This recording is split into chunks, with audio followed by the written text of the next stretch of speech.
Radio Espace, Espace TV, les grandes gueules, la prolongation.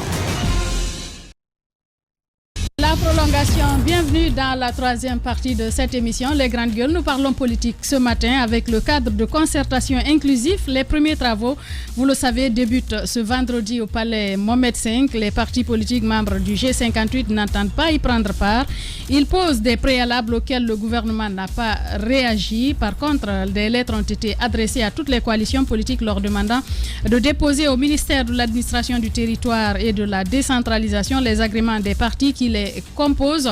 Comment réagissent-ils donc à toutes ces questions? Nous avons comme invité, vous avez dû l'écouter, monsieur Mamadouba Badiko, président de l'UFD. Nous joindrons un peu plus tard Abdoul Sako du CROSS, qui est membre du Forum des forces sociales.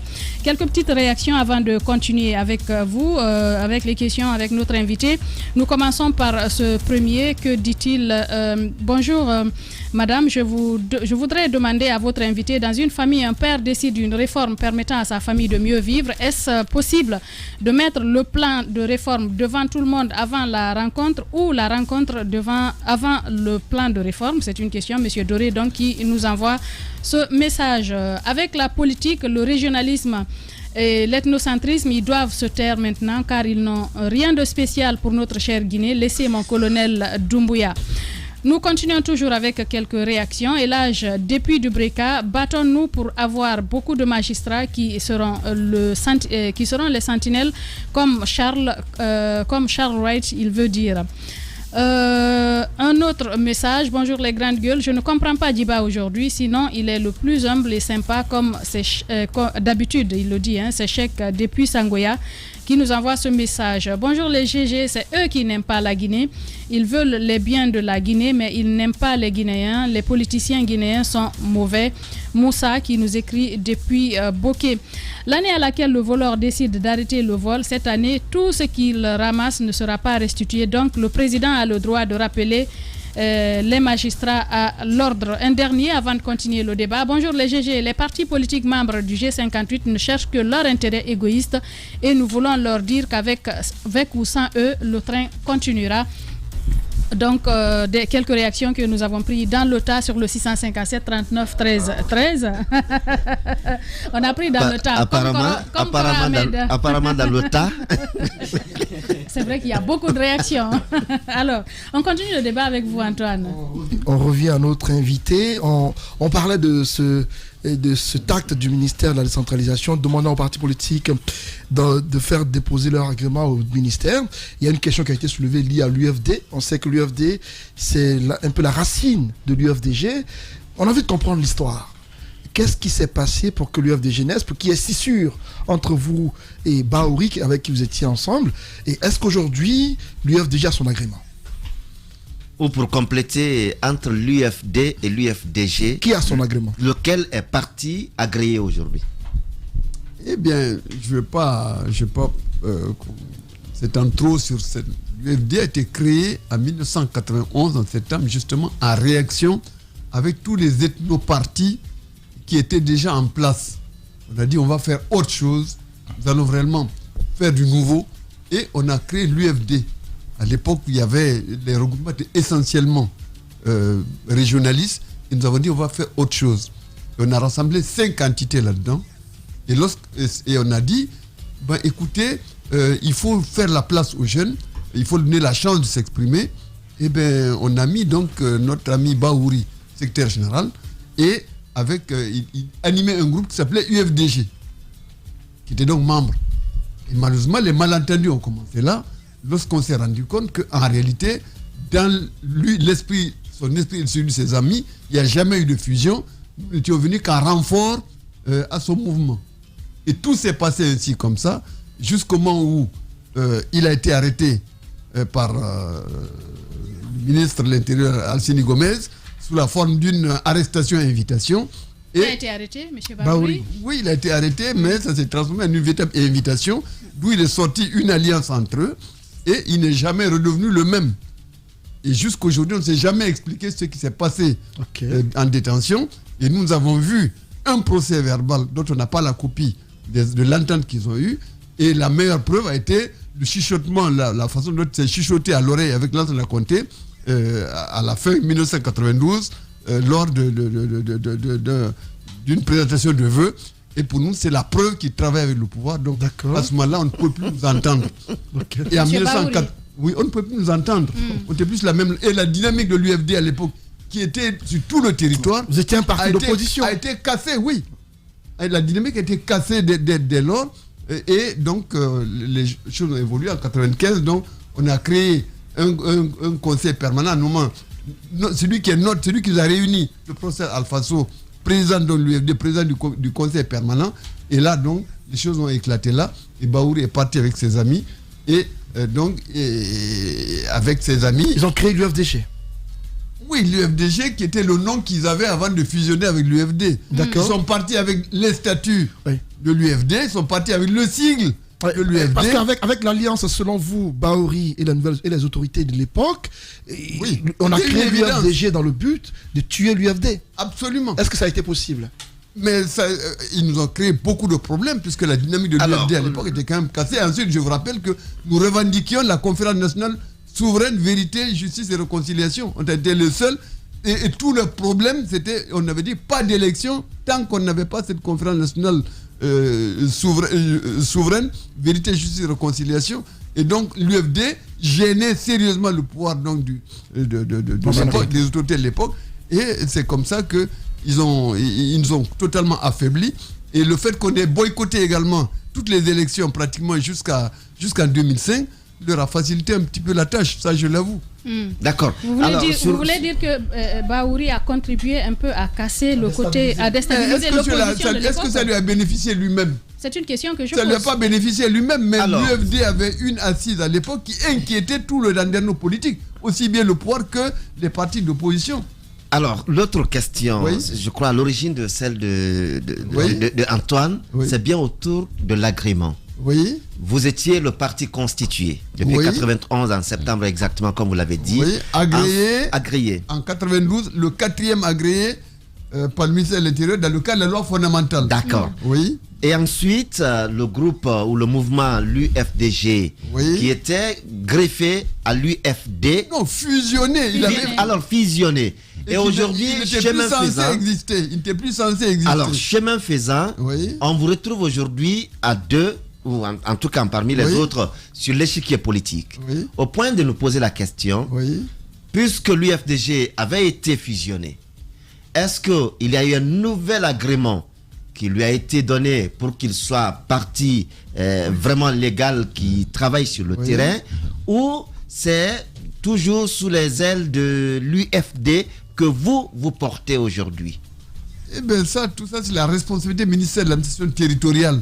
C'est eux qui ont créé cette confusion, mais nous ne sommes pas là pour dire que quelqu'un ne doit pas exister. Comment est-ce qu'ils ont créé la confusion? C'est eux qui ont dit qu'on ne doit pas exister. Quelle confusion? Expliquez-nous ce qui s'est passé au ministère. Eh bien, ils ont agréé, ils disent qu'ils ont agréé leur parti ami en lieu et place de l'UFD, alors que... Le parti ami, c'est l'UFDG à l'époque? Oui, avec Zainoul Abidine Sanoussi, avec le chef de la police de l'époque, Fodé Moussa. Et on le dit, paix à son âme s'il le faut, et que Dieu lui pardonne tous ses crimes. mais c'est quand même ce qui s'est passé. D'accord. Alors justement, ils ont violé la loi, et quand on a été à la Cour suprême pour dire, écoutez messieurs, il y a un texte qui régit les partis. Un parti qui est agréé, soit il est dissous par un acte administratif, soit il se dissout lui-même, ou alors le terme est arrivé, mais il n'y a rien eu de tout ça dans l'UFD. Et comment on peut dire qu'on crée un nouveau parti en remplacement d'un autre qui n'est pas mort? Donc, il y a un document qui disait que votre parti était dissous. Non, qu'il n'existe plus. On n'a pas dit que c'est l'UFDG qui est créé en remplacement de l'UFD qui n'est pas dissous. Alors, le texte existe. Qu'est-ce que vous avez fait pour rétablir l'UFD? Nous avons été à la Cour suprême. Et qu'est-ce qu'elle a dit la justice? Et la basse-cour a dit non, nous on est incompétents. Ok. Et donc, et on est incompétents pour juger, donc, comme toujours. Mais on apprend aussi que le ministre Alassane Condé, à son arrivée, aurait demandé à ce que l'UFDG revoie son agrément. Sur l'UFD, d'abord, avant qu'on ne continue, vous dites que la Cour s'est déclarée incompétente. Par la suite, qu'est-ce que vous avez fait pour être dans la légalité? Les gens nous ont dit, mais qu'est-ce que vous avez à vous casser la tête? Eh bien, vous existez parallèlement, chacun de vous n'a qu'à continuer ses activités. D'accord. Et le problème s'est posé en 2005 avec le sigle, puisqu'ils avaient pris le sigle Je ne sais pas si vous imaginez, vous combattez quelqu'un qui a créé un sigle, qui a créé des textes, qui a rassemblé des gens, vous partez avec son sigle, vous partez avec les textes qu'il a créés et vous le combattez à mort. Est-ce que c'est moral ça? Eh bien, nous avons dit non. D'accord. Nous, c'est pas le sigle qui nous a créé, c'est nous qui avons créé le sigle. C'est pour là qu'on a changé le sigle. On leur a laissé le baobab avec le soleil couchant. D'accord. Alors, le ministre Alassane Condé, sur le problème, était revenu sur la décision de Zeynou, je crois. Alors, qu'est-ce qui s'est passé? Il s'est passé que dans les luttes politico-ethniques qui ont suivi les élections de 2010, ils voulaient trouver tous les moyens, en fait, pour casser donc, le parti du candidat malheureux, c'est Loudalin. Et donc, ils ont dit, ben, écoutez... c'est illégal, ce parti n'existe pas. Mais avant qu'il n'arrive, d'abord, comment c'est lui arrivé? Normalement, il devrait se faire réagréer. Évidemment. Monsieur Ba, avant qu'on en arrive là, comment c'est lui est-il arrivé à la tête? Parce que c'est important pour l'histoire. Comment? Pour que les Guinéens. Comment c'est lui est-il arrivé à la tête de? Parce que vous parliez de Baouri qui est parti avec le logo et tout. Oui. Comment c'est lui est arrivé à la tête de l'UFDG finalement? Eh bien, je vous prie de m'excuser. Nous ne sommes pas partie prenante de tout ce qui s'est passé. D'accord. Mais alors, je dois vous dire, en fait, pour vous l'histoire, êtes un témoin de l'histoire. vous pouvez retenir pour l'histoire que le président Mamadou Monomoni voulait nous confier la direction de l'UFDG. Avant même donc que les gens de M. Selou Diallo viennent. Il a voulu nous confier ça. Nous avons dit au doyen, qu'est-ce qu'on va faire avec Baouri au centre du dispositif? Il va tout faire, il va tout casser. Il va nous empêcher de travailler. Et ça ne marchera jamais. Il a dit, mais qu'est-ce que... Il dit, non, on va le mettre en minorité, il va le remettre à sa place. J'ai dit, monsieur, c'est que vous ne le connaissez pas. D'accord. Et donc, je vous dis, il y a des témoins vivants de ce projet de M. Bamamadou de refaire la fusion, de refaire l'unité de l'UFD et de nous confier à nous la direction. Et nous ne l'avons pas accepté. Et d'après, donc... Mais maintenant, je vous conseille de faire vos enquêtes. Vous verrez que l'opération donc de l'UFDG n'était pas une opération nouvelle. C'est un prolongement de l'UPR de l'époque, des initiatives qui ont conduit à la création de l'UPR. D'accord. Et justement, j'ai eu à échanger, j'étais encore étudiant, on avait eu la chance, j'étais encore au lycée, d'aller vers Bamamadou, qui avait partagé un peu l'histoire avec nous en tant qu'élève. Et à l'époque, il disait Baouri, qui avec l'autre qui est au sein du RPG aujourd'hui, c'est son nom, Salou Bella, voilà, se sont retrouvés, ils ont créé l'entité. Ensuite, l'UFDG, qu'ils ont fait appel à Bamamadou. Bamamadou devient président d'honneur. Et donc, Baouri n'étant pas... il n'y avait pas suffisamment de moyens. Donc, Bamamadou lui dit, on a une personne qui peut rassembler tout le monde. Donc, c'est ainsi qu'on appelle Selou qui vient. Et il sortait d'un gouvernement et tout. Justement, oui, selon ce qu'il a confié à l'époque. Donc, Selou vient, on fait un congrès, il prend la tête. Donc, il y a une nécessité de créer des vice-présidences. Donc on dit, bon, il faut être transversal. On fait appel à Fodé Oussou qui devient le vice-président, un des vice-présidents pour la basse-côte ici. Ensuite, Madame Toufani du côté de la forêt et Monsieur Salou Bella pour la moyenne Guinée. Et donc, le fondateur du parti devient secrétaire général. Donc, si vous regardez la chaîne de commandement, il est loin et tous les autres qui sont venus occupent plus d'espace. Donc, c'est Lou Djéné qui l'aurait demandé à Bamamadou.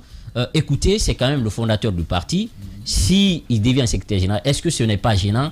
Ça peut le faire mal. Et qu'on accepte peut-être qu'il devienne aussi vice-président. Alors, à ce niveau, il y a un problème parce qu'il y a deux personnes de la moyenne Guinée qui deviennent vice-président. Donc, et là, on lui dit, on l'avertit, c'est Lou, selon toujours l'histoire, que si tu t'approches trop de cet homme, qui risquerait d'être celui-là qui va être à l'origine de tes soucis, et donc il aurait été victime de sa générosité. Et ce qui se passe, maintenant la question aujourd'hui, puisque vous dites que c'est né sous... On disait qu'on voulait créer le FDG sous les cendres de votre parti. Aujourd'hui, concrètement, l'agrément se trouverait avec qui? Parce que vous, déjà, vous existez. Est-ce que c'est Baouri ou tout simplement c'est Lou qui, quand même, a été président à l'issue d'un congrès, naturellement devient celui-là qui est le détenteur de l'agrément? Je suis désolé de pouvoir vous satisfaire. On ne s'occupe pas de ça. Maintenant, la question, Monsieur Ba. L'UFDG ne devrait pas exister en tant que parti tel quel, puisqu'on dit qu'il existe à notre place, et nous sommes vivants. Donc, on existe depuis 4 avril 1992. Donc, vraiment, je ne sais pas, je ne veux pas entrer dans ces affaires de légitimité de celle par rapport à celui qui était le fondateur de l'UFDG ou autre. Alors pour moi, ça n'a même pas de sens, ça n'a pas d'intérêt. Voilà, moi je vais vous ramener en 2010. Oui. Vous étiez en train de rappeler ça. Oui. En 2010, finalement, il a été question que l'UFDG n'était pas un parti qui était légal, qui n'avait pas son agrément. N'est-ce pas? Et donc, allant sur ce fait-là, aujourd'hui, la question véritable à se poser, est-ce que réellement, aujourd'hui, l'UFD bénéficie donc de cet agrément-là, et donc l'UFDG en ce moment-là a un souci avec son agrément? Non, c'est le ministère qui a lâché 2 agréments qui se contredisent. C'est le ministère même qui a admis, et je vous rappelle que tous ces 2 partis, depuis 2005, ont participé à toutes les élections. Et que les documents ont été admis. Et qui était ministre de la décentralisation à l'époque? Les documents ont été admis par les... Donc ça veut dire que chacun des partis a son agrément. Oui, donc on existait concurremment. Alors, est-ce qu'on peut évoluer dans le débat? Il y avait même un parti, je pense c'est dans la Suisse, il y en avait 2, où il y avait une histoire de G entre les 2. Donc on n'en a pas fait un cas, on a dit que chacun n'a qu'à évoluer. D'accord. Alors, monsieur, on va vous entendre cette fois-ci sur l'actualité. Oui. Selon certains politiques, aujourd'hui, les agissements de la CRIEF ressembleraient plus à de l'acharnement politique. En tant qu'homme politique aujourd'hui, quel est votre regard, de façon générale, de ce qui se passe aujourd'hui au sein de la CRIEF? Eh bien, nous avons salué la création de la CRIEF en disant que la maladie de ce pays, c'est l'impunité. Depuis que la Guinée existe. Je vous rappelle que sous la Première République, on faisait des condamnations à mort en conférence nationale de la Révolution après audition des suppliciés sortant de la salle de torture. Et après ça, voilà l'état de droit de l'époque. Et l'autre, sous le général Lansana Conté, on sait comment la justice était. On sait comment il a été chercher des prisonniers, des gens que la justice avait mis en prison. Et sous le président Alpha Condé, il n'y a jamais eu de jugement d'un crime politique ou économique. Pendant tout le temps qu'il était là, on a eu des simulacres de procès où on a fait des condamnations amicales pour des jeunes gens responsables d'établissements publics accusés d'avoir détourné des dizaines et des dizaines de milliards. Donc aujourd'hui, on est prêt dans un processus de renaissance de l'état de droit et de la justice. Donc je ne vois pas comment on peut exiger de la CRIEF tout d'un coup qu'elle ait toutes les qualités du monde. C'est pas possible. On est dans un processus et nous devons tous encourager. Il faut savoir que ce qui tue le pays, mais c'est l'impunité. Les gens disent que... On a quand même lu M. Badiko, oui? Badiko qui prédisait déjà que les Kassouri pourraient être libérés très prochainement parce que la CRIEF n'aurait aucune preuve contre eux. On dit que le CNRD fait de l'amateurisme et du volontarisme.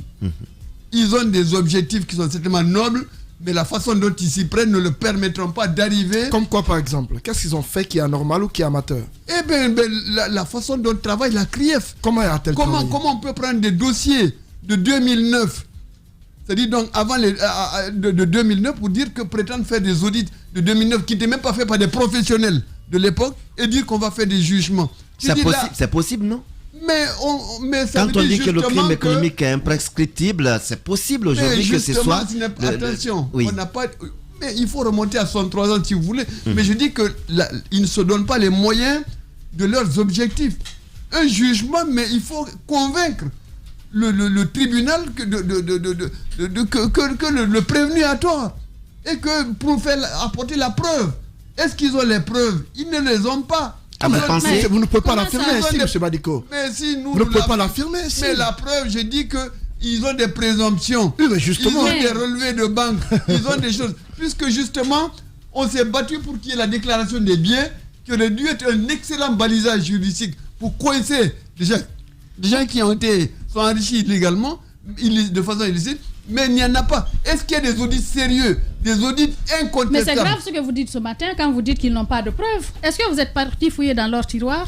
Mais non, mais tout ce qu'on voit montre qu'en réalité, les dossiers sont légers. Ali Touré sur cette antenne ou ailleurs, Ali Touré a dit qu'il n'est pas quand même tombé de la dernière pluie. Il ne peut pas engager une telle procédure sans avoir sous la main des éléments qui inculpent. On verra bien, mais je dis que je doute fort, personnellement, qu'ils arrivent à prouver sur tous les points la culpabilité des gens qu'ils ont en main. Ils ne sont pas donné les moyens. Il faut voir le Burkina, monsieur. Nous allons continuer ce débat avec vous, monsieur Ba, le Burkina, il faut voir ce qu'ils ont fait. Au bout du fil, Abdoul Sako du COJERPAID, on va essayer de recueillir sa réaction, notamment par rapport à cette rencontre avec les partis politiques, mais aussi les organisations de la société civile avec laquelle eux aussi ne sont pas d'accord. Il est en direct chez les Grandes Gueules.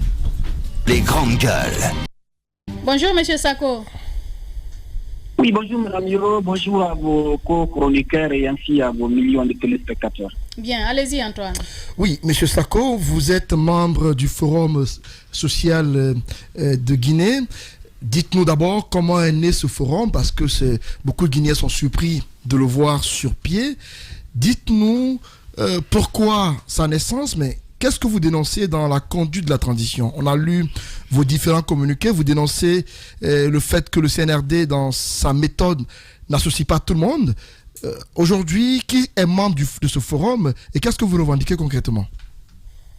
Merci beaucoup, M. Antoine. Par rapport à la question, vous faites bien déjà de poser effectivement comment le Forum des forces sociales a bijou et quels est éventuellement ses objectifs. Donc, il faut noter que dès après les premières consultations qui ont été engagées, qu'on a saluées par le CNRD et les différentes entités socio-politiques et professionnelles du pays, et également les contributions que différentes organisations et entités au niveau de la société civile ont y apporté en termes de mémo et en termes de contributions pour la conduite de la transition.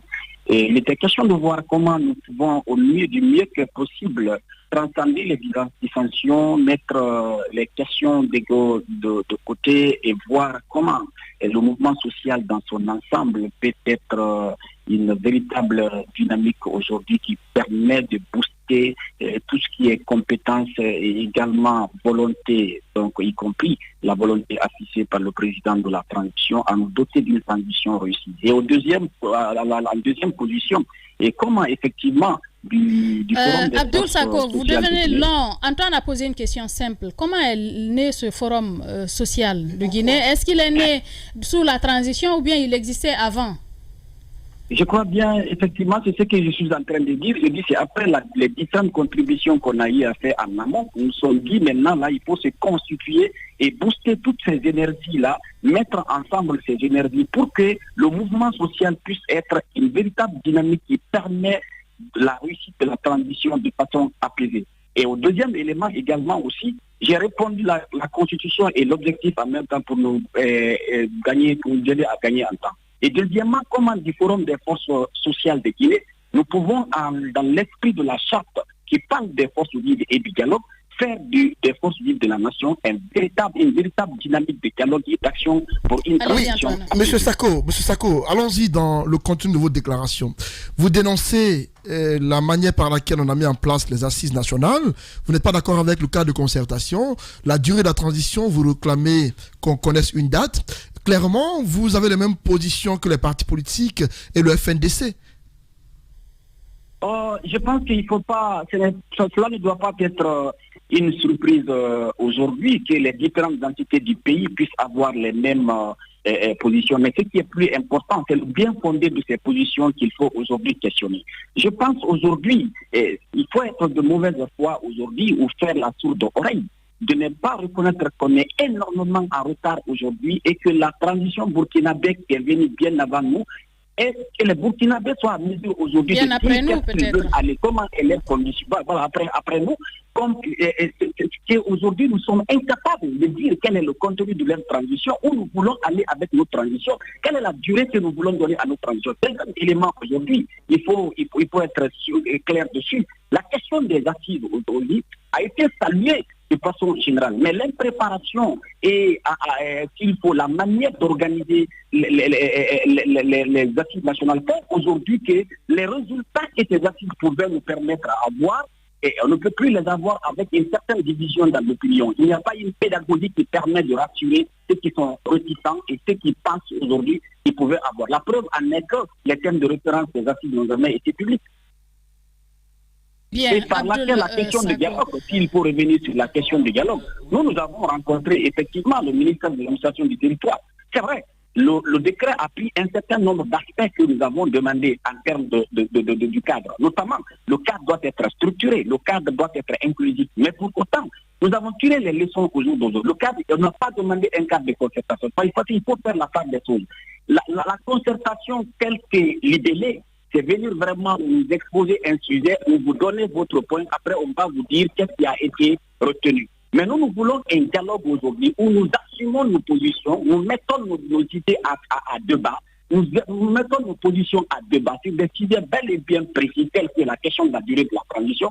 Et sur la suite de cela, nous ressortons ensemble un consensus. Et que ce consensus national qui peut être porté au devant de la communauté internationale pour dire voilà la position de la Guinée. Donc, nous estimons que nous ne voulons pas une concertation maintenant, parce que nous avons tiré les leçons depuis que le CNRD est venu. Nous ne faisons que des consultations qui ont été saluées. Mais la question qui se pose, où est-ce que ces consultations et ces concertations nous ont mêlés? Et toutefois, en dépit de toutes ces concertations, mais en vérité, Abdoul Sako, en vérité, que vous l'appeliez concertation ou dialogue, vous devez forcément vous retrouver.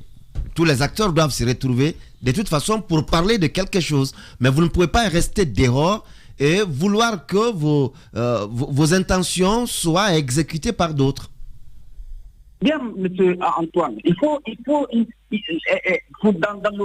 le monde d'aujourd'hui, on évalue le parcours, on évalue ce que nous avons fait. Je suis en train de vous dire, depuis que le CNRD est là, nous avons répondu aux appels pour des consultations, pour des concertations. Mais qui consistait à venir simplement dire, voilà ce que nous pensons, Mais au bout du tunnel, nous avons constaté que ces concertations ne parviennent pas à trouver des consensus. C'est pour ça que je dis, évaluant, tirant les leçons de ce passé-là, depuis les 8 mois, allons-y maintenant vers un débat ouvert, un cadre de dialogue inclusif, où nous posons les débats, car les uns et les autres viennent dire ce qu'ils pensent, et après, une équipe tire les leçons. Mais effectivement, quelles sont nos différentes positions sur la base des arguments, sur la base, en tout cas, des positions, que nous tirons ensemble un consensus et que ce consensus soit maintenant le résultat, la conclusion du dialogue. C'est là où il y a la question.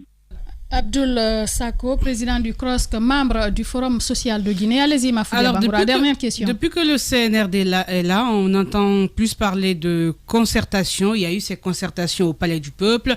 On a vu que ce sont des gens qui sont venus exprimer des problèmes en fonction des corporations. Et il y a les partis politiques qui ont demandé un dialogue.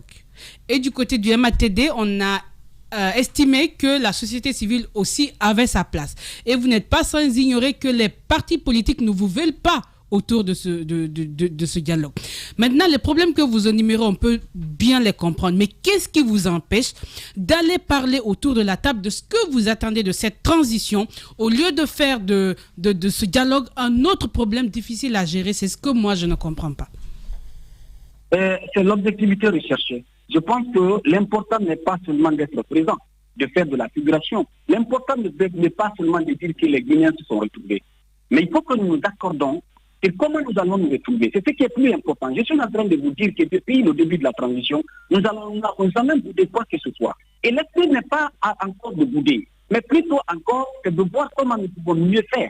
C'est de tirer les leçons et voir. Ce dialogue est lancé aujourd'hui. Et déjà, à la veille, on vous entend, vous dites que vous ne voulez pas y aller. Mais vous voulez... moi, je ne comprends pas.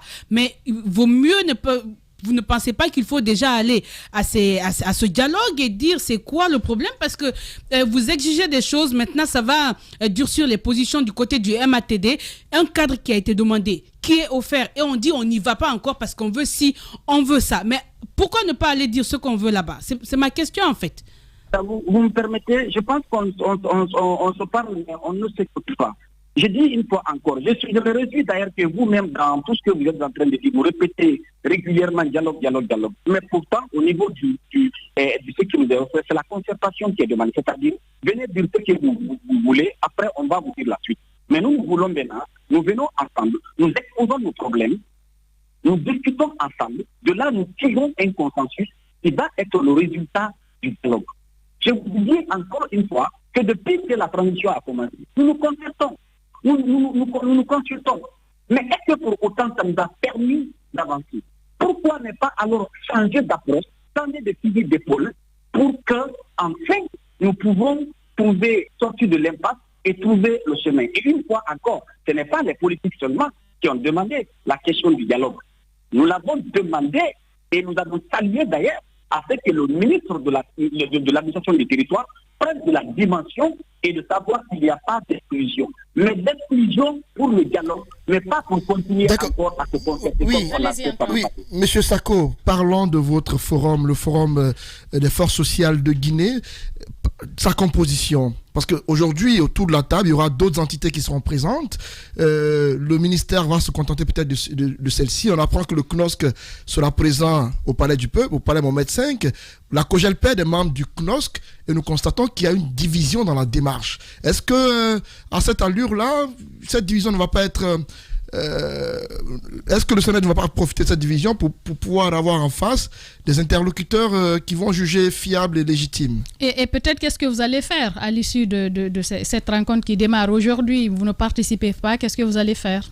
Vous avez parfaitement raison. L'idéal est vraiment que nous prenions de la hauteur et que la société civile puisse vraiment mettre tout ce qui est positionnement personnel. Mais moi, je suis convaincu que même ceux qui iront là-bas aujourd'hui, je vois très mal un acteur de la société civile tirant les leçons des consultations qui ont été faites jusqu'à présent et des concertations puisse dire qu'il ne veut pas d'un dialogue, mais il veut des concertations. Je vois très mal cela. Raison pour laquelle, d'ailleurs, c'est le lieu pour moi de nous excuser auprès de tous les acteurs, des syndicats qui appellent, qui ont dit qu'ils n'ont pas vu leur nom sur la liste du signataire qui a signé les déclarations. C'est le lieu pour les dire encore une fois que le forum est un cadre qui est ouvert et nous allons démarcher envers les autres parce que nous sommes convaincus que lorsque c'est l'intérêt de la nation qui est, en tout cas, anime les uns et les autres, si c'est le débat réel pour sortir de l'impact qui anime les uns et les autres, les argumentaires que nous avons, l'approche que nous avons à développer, on n'a aucun doute que les uns et les autres vont accepter de mettre les positionnements personnels de côté. La rencontre d'aujourd'hui, pourquoi nous n'avons pas été?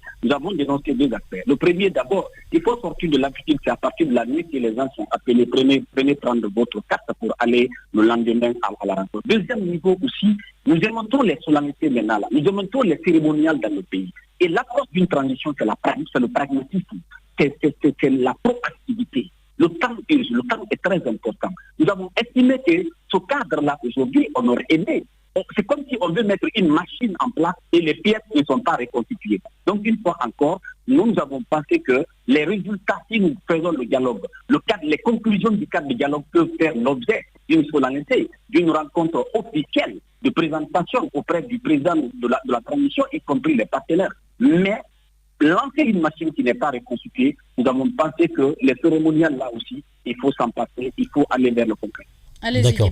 Alors Abdoul Sakou, deux questions. La première, que répondez-vous à ceux-là qui disent tout ce que vous faites là, c'est parce que tout simplement vous serez des frustrés, entre guillemets, qu'il y en a qui sont allés au CNT, il y en a qui sont membres de ces assises nationales sur la réconciliation, mais vous n'avez rien eu, vous et tous les autres qui sont membres de ces forces sociales. Est-ce que c'est ce qui justifie aujourd'hui cette position? Parce que c'est ce que beaucoup relaient comme argument. Ça, c'est la première question. La deuxième, c'est dans cette déclaration, pas que le dialogue, vous avez aussi touché l'envoi des médiateurs de la CEDEAO, mais également la déclaration des biens des membres du CNRD, conformément aux dispositions légales, et ça aussi vous avez mis un accent particulier. Mais ensuite, Abdoul, comment se fait-il que le CNOSC, qui est l'organisation nationale fêtière du CROSC, ne prennent pas parti? Vous êtes du CROSC, vous êtes le président du CROSC à ce que je sache, votre entité mère participe, mais pas vous. Qu'est-ce qui s'est passé réellement? Parfaitement. Alors plusieurs questions à la fois. Je disais la première d'abord, la question de frustré. C'est le lieu pour moi d'être reconnaissant envers les autorités de la transition et d'ailleurs aussi les collègues qui y sont. depuis que la transition a commencé, personnellement, j'ai eu toujours des propositions pour voir si toutefois je pouvais faire valoir mes compétences au niveau des organes ou des structures de la transition. Mais ma vision a été également celle de mes collègues, que tout le monde ne devrait pas créer le vide et laisser la société civile. C'est ce qui ramène d'abord un aspect très négatif aujourd'hui. Et il y a beaucoup d'entités qui pensent aujourd'hui que la société, que les organisations de la société civile et les médias ont tendance à donner leur langue au chat parce que tout le monde aspire à des décrets. Donc une fois encore, c'est le contraire bien entendu qui nous amène aujourd'hui. Les médias sont dedans. Alors de l'autre côté, je reviens alors de l'autre côté par rapport au PROX, je suis tout à fait d'accord. Il y a beaucoup de membres du PROX aujourd'hui, d'organisations membres qui sont aujourd'hui au niveau du forum, y compris d'ailleurs le PROX au niveau de Conakry. Mais cette diversité du PROX aujourd'hui, il y a un besoin aujourd'hui de voir comment les différentes énergies et les entités du PROX peuvent être au mieux fédérées. Mais la question du forum des forces sociales dépasse loin une entité. C'est une question aujourd'hui du mouvement social. Vous avez vu les organisations syndicales qui sont dedans. Alors par rapport à la question de la déclaration des biens des membres du CNRD, des organes de la transition du gouvernement, vous savez, nous avons salué aujourd'hui l'approche liée à la moralisation de la gestion de la vie publique. On s'est dit aujourd'hui, si toutefois un certain nombre d'exemples est donné par les autorités de la transition, aurait été mieux encore parce que ça montrerait davantage leur ambition, au-delà des questions de personnes ou des questions de temps, leur ambition de faire de la moralisation de la gestion publique un socle aujourd'hui et une réussite de la transition. Imaginez aujourd'hui si nous avions par exemple le CNRD qui nous déclarait quand on prenait le pouvoir, voilà les actifs financiers et matériels et moraux que nous avons trouvés sur place. Ça nous permettrait aussi de maintenir le pouvoir pour ne pas que certains d'autres reviennent dire que vous n'avez pas déclaré vos biens, vous n'avez pas dit où vous avez pris l'État en termes d'actifs financiers et matériels, ça poserait un problème. Donc c'est plutôt parce que nous aimons ce qu'ils vont tendance de faire, nous les conseillons ces actes. Voilà en gros aussi de retenir les questions ce que j'avais à faire. Abdoul Sako, président du CROSC, membre du Forum social de Guinée. Merci d'avoir répondu aux questions des grandes gueules ce matin. À moi de vous remercier. Une fois encore, merci pour tout le combat que vous menez. Bien, alors nous continuons le débat en studio avec notre invité, Kapsa. Voilà, M. Ba, pour revenir à vous, en principe, ce cadre de dialogue permanent avait pour objet... On avait évolué, on était sur la CRIEF, Kapsa. On va aller sur la CRIEF. Oui. Et un peu de... Vous étiez en train de dire qu'il n'y a pas d'éléments... Et comment vous pouvez dire? On ne voit pas le professionnalisme qu'il y a derrière ce travail. Et ce que nous craignons, c'est qu'on ne perpétue l'impunité en prenant des gens sur lesquels il y a des présomptions de détournement de deniers publics, de corruption effrénée, d'enrichissement illicite, et que légalement on soit obligé de les relâcher puisqu'on ne s'est pas donné assez de moyens de prouver réellement leur culpabilité. Mais vous-même, vous venez de dire que la CRIEF, quand même, c'est une cour, c'est une nouvelle cour qui a besoin aujourd'hui de votre accompagnement, de mon accompagnement, de notre accompagnement pour la réussite dans sa mission. Vous l'avez dit tout à l'heure, on doit pas aujourd'hui attendre de cette CRIEF toute l'expertise vue qu'elle est récente. Mais c'est un problème d'orientation, c'est un problème de principe, un problème réellement de substance. Une cour ne peut pas travailler sans se donner les moyens de rassembler toutes les preuves irréfutables de la culpabilité des gens qu'ils attrapent. Et c'est ça notre crainte, qu'ils soient obligés devant la pression. Vous pensez qu'ils peuvent aussi être aussi naïfs de procéder à l'interpellation, ce n'est pas de la magie, ce n'est pas de la magie. En détention. Ce n'est pas de la magie. On ne voit pas où sont les moyens qu'ils se donnent réellement. Regardez, qu'est-ce que vous appelez moyens? A mis en place de 140 comités d'audit et qui commencent depuis la présidente de la République jusqu'au ministère de la Défense et toutes les institutions. Mais monsieur le président, vous oubliez une chose. De façon méthodique. L'État guinéen a ses corps de contrôle. Vous avez la CNTIF, vous avez l'IGF, vous avez l'IGE. Tous les éléments qui ont été envoyés devant la CRIEF, c'est sur la base des documents qui ont été produits par les corps de contrôle de l'État. C'est ce qui a été fait. Maintenant, c'est justement la Cour des comptes et tout ceci. La Cour des comptes, je suis désolé, ce n'est pas une référence. Je suis désolé. Nous sommes restés à... Qu'est-ce qu'il y a une référence pour vous aujourd'hui? La référence, c'est qu'il faut mettre en place qu'est-ce qui est existant aujourd'hui, M. Ba? Y compris en demandant même des financements extérieurs pour financer des audits sérieux, pour entrer dans le fond des choses et produire les pièces qu'il faut pour mettre en jugement les gens. Le procureur, on va dire qu'il y a un déni de justice. Le procureur on va vouloir les condamner sans qu'il y ait le procureur spécial de la CRIEF a pris la parole dans cette émission parce qu'on lui disait vous avez maintenu des gens en détention.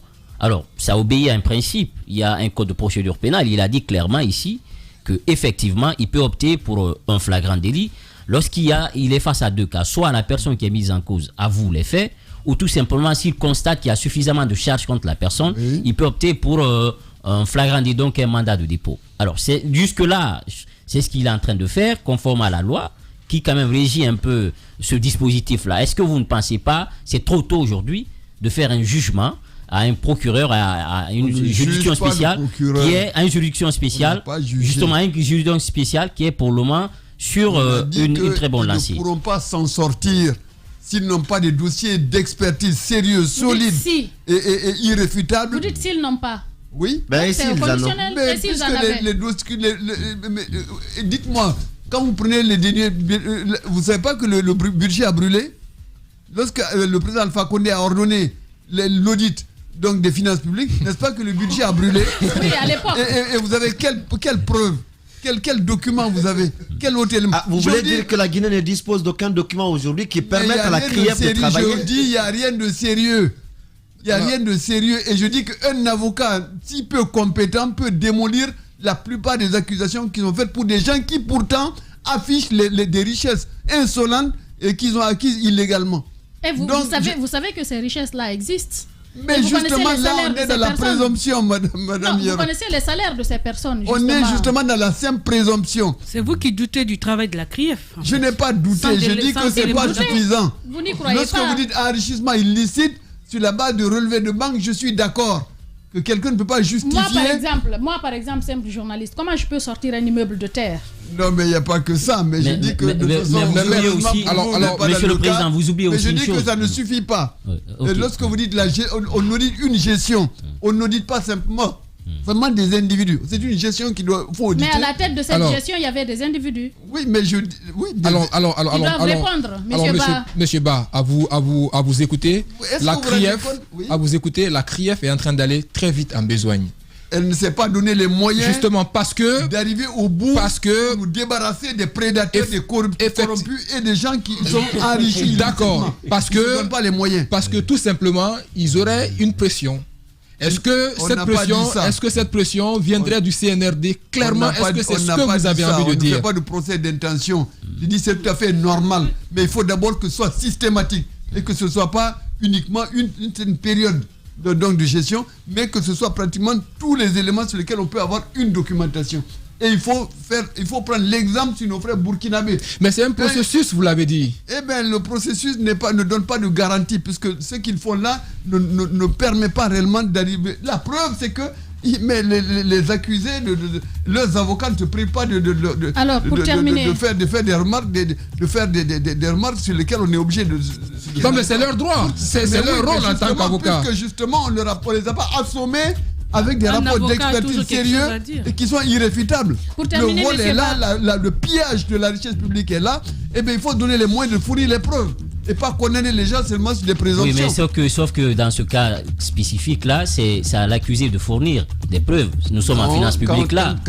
Quand on vous accuse, vous devez, le juge doit, le tribunal, le procureur. Oui, mais sauf que dans ce cas particulier, c'est la loi aussi qui le dit. La loi elle est claire, c'est à eux, c'est à eux aujourd'hui. La charge de la preuve. Oui, mais on est là, il y a une culpabilité de présomption. Là, c'est une présomption de culpabilité. Dans ce cas-ci, et ils ont été clairs, c'est à eux aujourd'hui de justifier l'origine de leurs fonds. Si on trouve 100 milliards sur votre compte, c'est à vous de justifier d'où vient cet argent.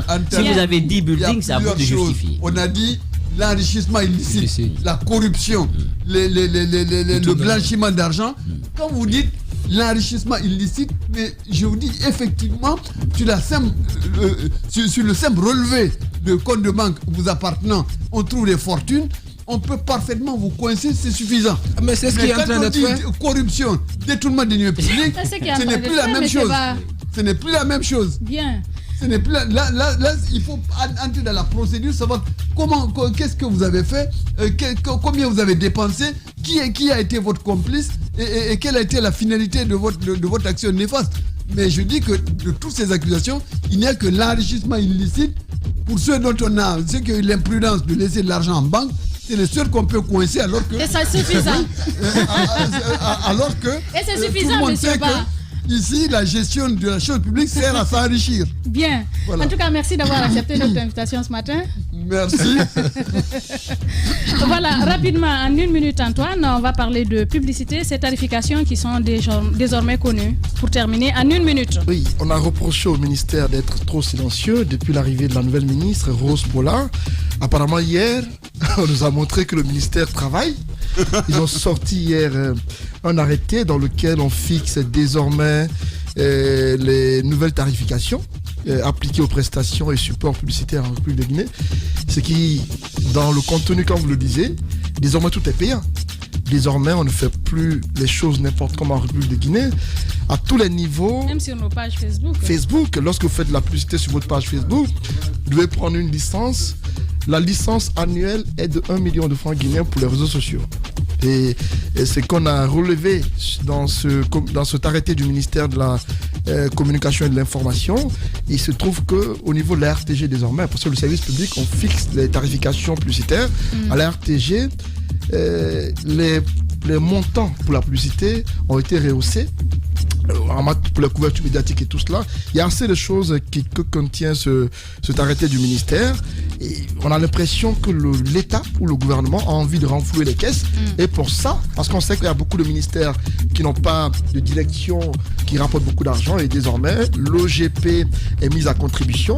Parce que désormais, lorsque vous arborez une affiche sur votre voiture, les enseignes lumineuses, par exemple, nouveau, ça. Oui, c'est pas certes nouveau, mais sauf que les tarifs ont augmenté. Voilà. Les banderoles, par exemple, qu'on affiche pour les concerts et autres, désormais, c'est à 25 000 francs guinéens par jour et non par mois. Bien. Et donc, il y a assez de choses que contient cet arrêté. On espère entendre la ministre les prochains jours, parce que là, il y a assez de précisions à apporter. Beaucoup de choses à dire sur ces tarifications. Certainement, nous reviendrons là-dessus dans nos prochaines émissions, dans le prochain numéro des Grandes Gueules. Merci à tous d'avoir été des nôtres. C'est avec plaisir que l'équipe B vous a servi. Merci à Abdoulgadr Dramé qui a géré les sons du côté de la radio. Merci à toute l'équipe de la régie, Vladimir Poutine, Nalaï Sidibé, Mafata Sano, Kadi Touré, Alassane Diallo, l'homme de nuit, Mamoudou Kondé. Ils sont très nombreux de ce côté. Merci à tous d'avoir été des nôtres. Excellent week-end à vous. Nous vous retrouvons lundi certainement avec le Turbo aux commandes.